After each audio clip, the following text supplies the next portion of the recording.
जी, आपका शुभ नाम क्या है? मेरा शुभ नाम है डॉक्टर ध्रुव नारायण पांडे। मैं तरफगंज में प्रधानाध्यापक हूँ।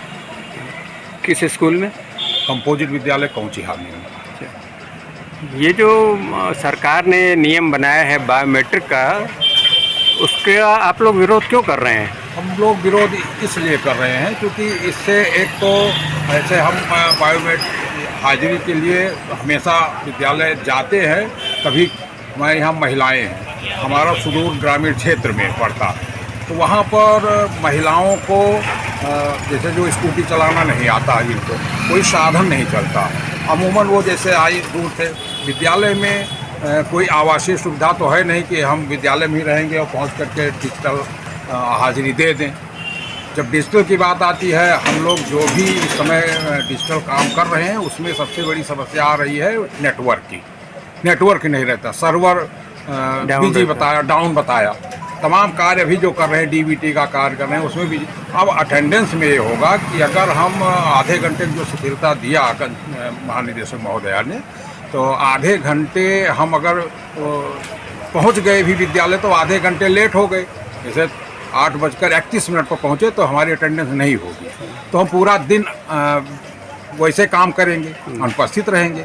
तो एक तो हाफ सीएल की बात किया जाए, जैसे किसी भी कंडीशन में तबीयत खराब हो जाए, हम ये नहीं मानते जैसे उसको बहाना लोग मानते हैं कि मोटरसाइकिल पंचर रोज़ नहीं होगा, लेकिन कोई न कोई बातें हो जाती हैं। कभी क्रॉसिंग बंद हो गई, जो बाहर से आते हैं शिक्षक उनके लिए क्रॉसिंग बंद हो गई, तो समस्याएं आती हैं कि वो लेट हो जाएंगे। इस आनन फानन में अभी शुरुआती दौर में ही एक शिक्षिका महोदया का देहांत हो गया।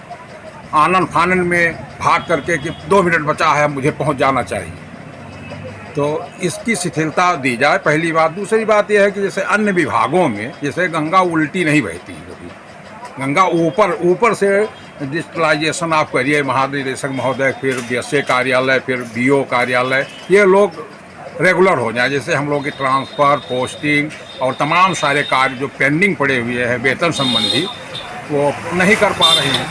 और हम लोग अपना काम करते हैं। हम ये नहीं मानते कि 100% लोग समय पर पहुंच पाते हैं, लेकिन जब भी पहुंचते हैं तो अपनी उतनी तत्परता से काम करेंगे।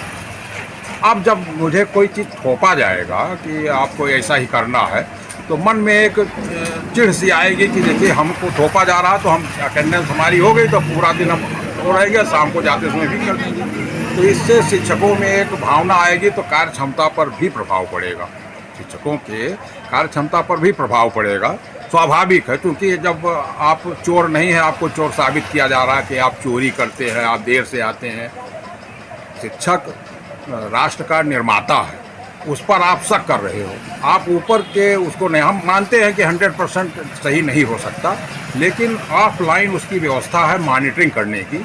जो शिक्षक समय से पहुंचते हैं उस पर भी शक हो रहा है, जो नहीं पहुंचते हैं उस पर भी शक हो रहा है, तो उसके लिए और व्यवस्थाएं हैं।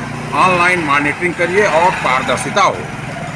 यदि अधिकारी जाता है तो फिर न छोड़े, तो वो कुछ अन्य तरीकों का इस्तेमाल करके उनको छोड़ देता है, इसलिए वो ही कुछ शिक्षक ऐसे हो सकते हैं, आम शिक्षक ऐसा नहीं है, इसलिए हम उसका विरोध करते हैं। अभी आपने वीडियो भी देखा होगा, बलरामपुर में बाढ़ आ गई, तमाम जगह ऐसे हैं, तमाम विद्यालय बंद कर दिए गए हैं। अब डिजिटल वहाँ अक्षांश और देशांतर पर जब हम पहुँचेंगे तभी हमारी अटेंडेंस होगी।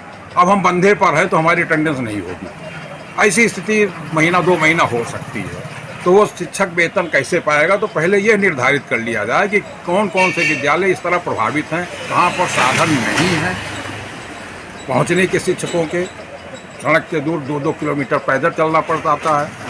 ऐसी स्थिति में हम लोग इसका विरोध करते हैं कि हम लोग अपने समय पर अब भी पहुंच रहे थे, आज से नहीं बहुत दिन से ये है, लेकिन कुछ लोगों द्वारा ऐप के माध्यम से इसको थोप दिया गया है, पैसा उसी इतना खर्च किया गया है, उसके लिए डेस्क, बेंच आदि की व्यवस्था जो ऐप खरीदने में इन्होंने धन लगाया, उसको पहले करना चाहिए। सुविधाएँ देनी चाहिए, विद्यालयों में वाईफाई लगना चाहिए।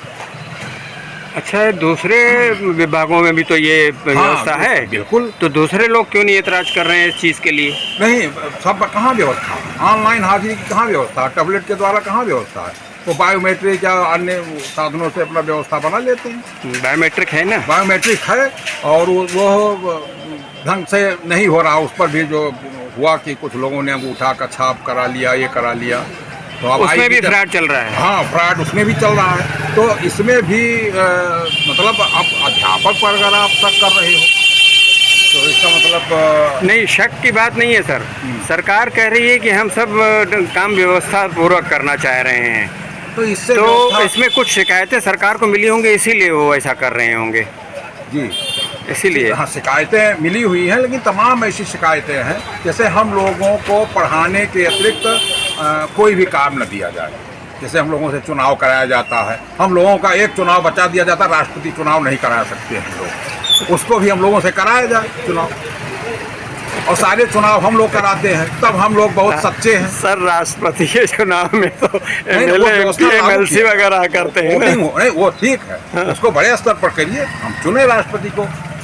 जैसे अमेरिका वगैरह में राष्ट्रपति के चुनाव जनता ही करती जनता है। ही करती है। हाँ। तो वहाँ पर तो आप किस ढंग से करते हैं, पहली बात। दूसरी बात, अभी आप OPS नहीं दे पाए, आप खुद ले रहे हो, आप तमाम भत्ते लेने के साथ में, और शिक्षक जो है वो अपना धन जमा करके वो आपसे कुछ लेना चाहता है तो आप वो देने के तैयार नहीं है। 2005 से जो व्यवस्था की गई तो हम लोग उसका भी विरोध करते हैं। इसमें वो भी मांगे रखी गई कि आप OPS दीजिए, आप खुद ना लेते या त्याग दो, आप MLC हो गए, विधायक हो गए, कई बार हो गए, तो सारी पेंशनें प्राप्त कर रहे हैं, ध्वनिमत से पारित हो जाता है। और एक अध्यापक डिग्री है, वो मांग रहा है, OPS क्यों नहीं देते हो? अगर वो गड़बड़ है तो आप भी मत लो।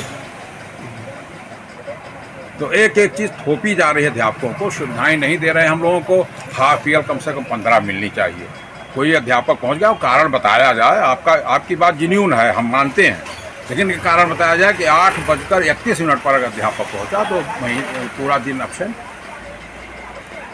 तो हाफ सीएल की व्यवस्था की जाए, फुल डे हमारा न नुकसान हो, जिससे हम पहुंच गए हैं तो पढ़ाएं, क्योंकि तुरंत कैसे वापस। आधा दिन की आप ड्यूटी लगाइए, हाँ, आधा दिन उसको माना जाए। आधा मान कर